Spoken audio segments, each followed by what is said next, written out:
Ọba tó pàṣẹ fáwọn òyìnbó tó fún gba ìdíbí sàmú. Àwọn olówó ní yàrá ni bàbá ti dé. Agbára ló lọ fún Adéró lóde tán. Ọ̀ọ́ni ló láṣẹ. Ẹ bá mi gbé o.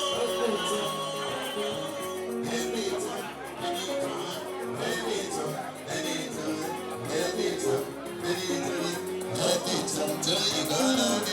Ẹni tán, tó yìí, tó yìí, tó yìí.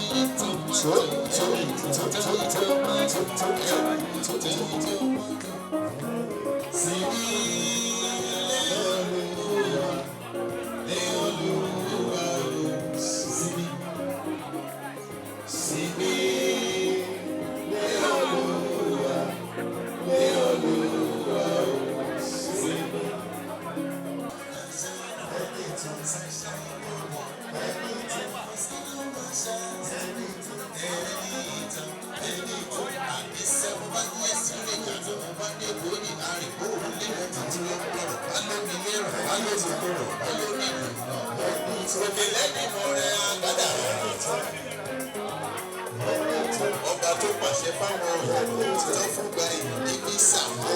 Àwọn olówó ní yàrá ni bàbá ti dé. Agbára ló lọ fún Adéró lóde tán. Ọ̀ọ́ni ló láṣẹ.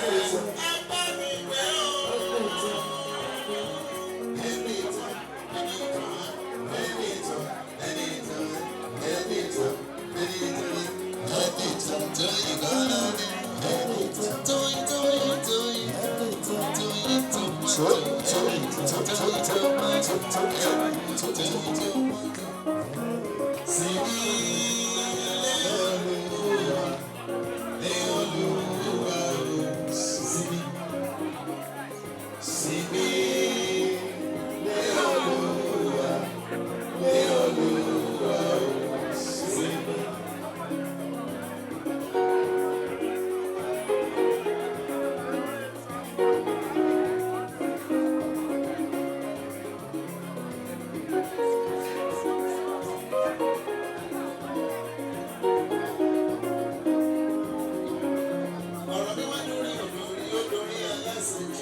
Spices chops, títí lọ pẹ́rù kúrú.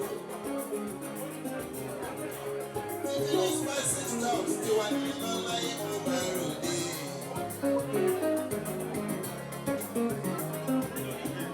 The superstar of the Johnson family from many series on African Magic ló kárí ayé.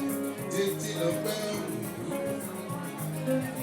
Èyí olúmídé òwúrí ni wọ́n máa gbé àwọn kíni ọ̀tọ̀ tó kárí ilé ìlú. Níbi tí lè bẹ̀rẹ̀ pé létí ń pàṣẹ.